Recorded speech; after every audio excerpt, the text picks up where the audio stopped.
Hi guys, welcome to another episode on my channel. And today I'm going to be talking about the news that broke out yesterday. It's very surprising news, but it is what it is. Manchester United decided to sack Ruben Amorim as the head coach. So he has been relieved of his duty as the head coach of Manchester United. And this sacking has brought around a lot of drama into the Manchester United space, which we thought we were moving on from rather. So I'm here to share my own 2 cents on what I feel is the real problem at Manchester United. So yeah, firstly, I want to say this.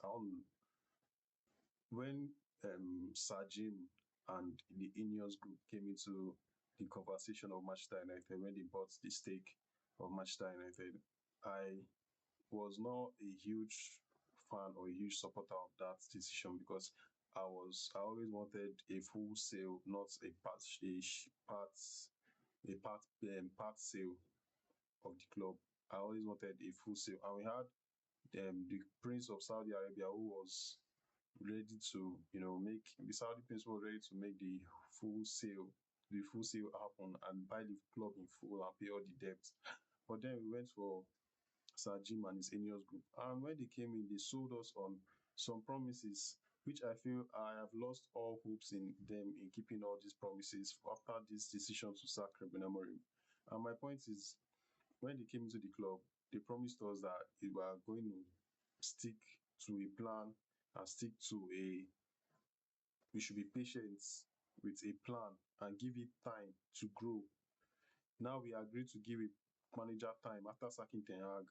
We brought in this guy to give him time and give him patience. But the first time he called you guys out for not doing your own job, you decide to lose patience. There's no more patience for the guy again. We the fans we should give him patience, but you the board, whenever he speaks against you guys, the first thing to do is to sack him.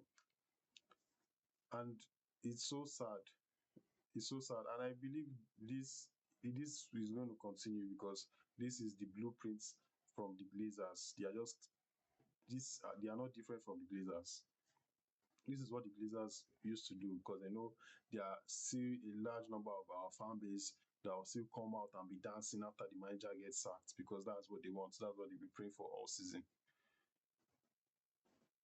So it's crazy to me how some Manchester United fans, but we'll get into all that later. But right now, I want to talk about the board. We are not going to become a big team if this continues in this club. We are never going to win the Premier League or the Champions League ever again.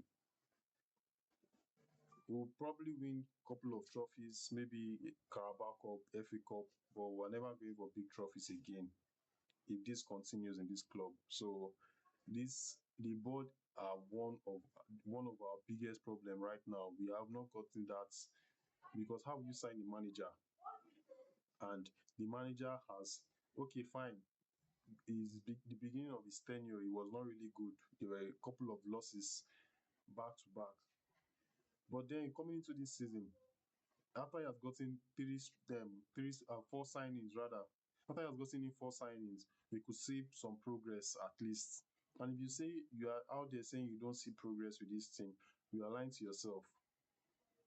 You're lying to yourself because last season we were struggling to score goals, but this season we are at the top of the league in all metrics that leads to goals. And this is just from signing three attacking players. That's to show that this system works and we just need to give this system what it needs. And now this man is asking for what he needs to make this system work. And you're saying no, you're getting rid of him because he asked for new signings. You got rid of the manager. And a lot of Manchester United fans, they are out there, they are happy that this board is not taking us anywhere. That's first point. That's my first point for this video. The board is one of our serious problem, and we are not going to go anywhere if this continues. The next problem I feel that we have in this club is the fan base. Our fan base is Saying our fan base is toxic at this point is just redundant because it doesn't even matter anymore. We have the shittiest fan base how will you say the standards of the club is we should not be losing games? That's the standard of the club. That's the standard the club is supposed to be. But the standard of the club is not backing a manager, which we've done with Sir Alex. If we didn't back Sir Alex, we would not be Manchester United of 20 Premier League trophies. But somehow, that's not our identity.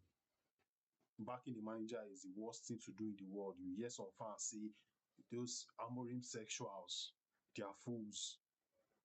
Yes, I'm Amorim sexual. Yes. Yes, I am Amorim sexual. And he has been sacked. You guys have gotten what you wanted. Oli,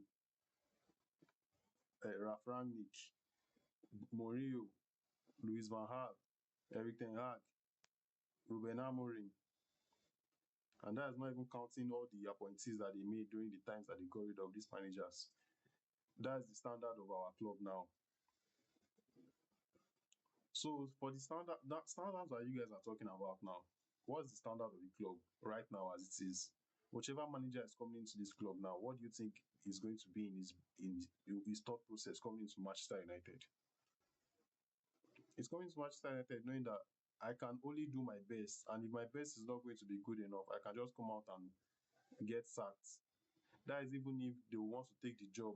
Because which top manager would want to take a job where he's not free to push his own ideology of football? How does he make that a great manager if he cannot influence his ideology in the team that he's coaching? Which top manager would want to do that? If you are so good, if you were so good as a manager, Jason Wilcox, this is for you. If you are so good as a manager, why didn't you wear the suits and go and stand there as the manager when you got rid of Eric Ten Hag and this man said he didn't want to come? You forced the man to come, and now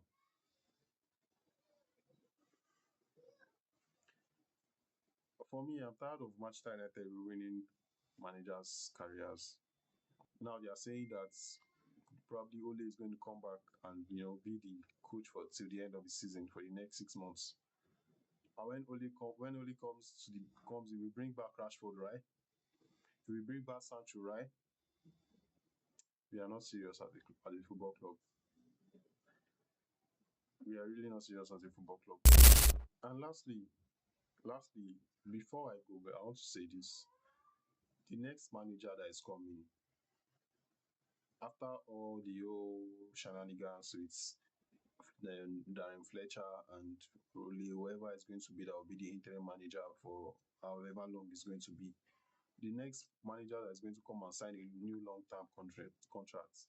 If you are not going to stand on the same standards that Ruben Amorim had that made him got sacked, I'm not going to take you seriously. If you are not going to decide on the players that you should sign, decide on how to build your team as a Manchester United manager, I'm not going to take you seriously. Because our greatest manager ever, Sir Alex Ferguson, he built the team on how he wanted to play, not how the sporting director wanted him to play, not how the board wanted him to play. He built the team on how he wanted the team to play.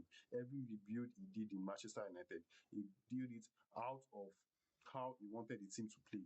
So if you're not coming in with the ideology and the mentality of I am bringing a new system, I'm bringing a new idea to this team, and this board needs to back me. This board needs to back me. I'm not going to take it seriously, and I'll be the first to call if it's. I've seen shouts of Xavi, um, Oliver Glasner, Iola, whoever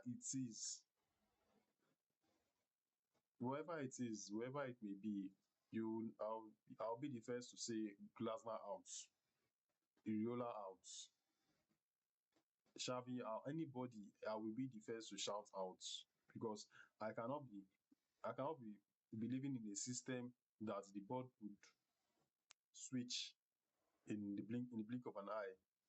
I'm not doing that anymore with Manchester United. We said we were going to give Ten Hag time. We sacked him before he could do anything. We said we were going to give Amorim time. We sacked him before we could do anything. just because he called the board out for their own wrongdoing. So you don't want to fix the problem, really. You don't want to fix the problem. You want to continue. Guys, share your thoughts and opinion. I would like to know what you think in the comment section. So drop your thoughts and your comments in the comment section. And whoever you feel, who do you think is going to be best suited to take on the role as manager of Manchester United? I would like to hear that in the comment section. Right now, I don't even know who I would pick as a perfect man to take Manchester United to the future. But let me know your thoughts in the comment section. And don't forget to like, share, and subscribe. If you're watching this on TikTok, make sure to follow. And see you guys in the next one. Peace out.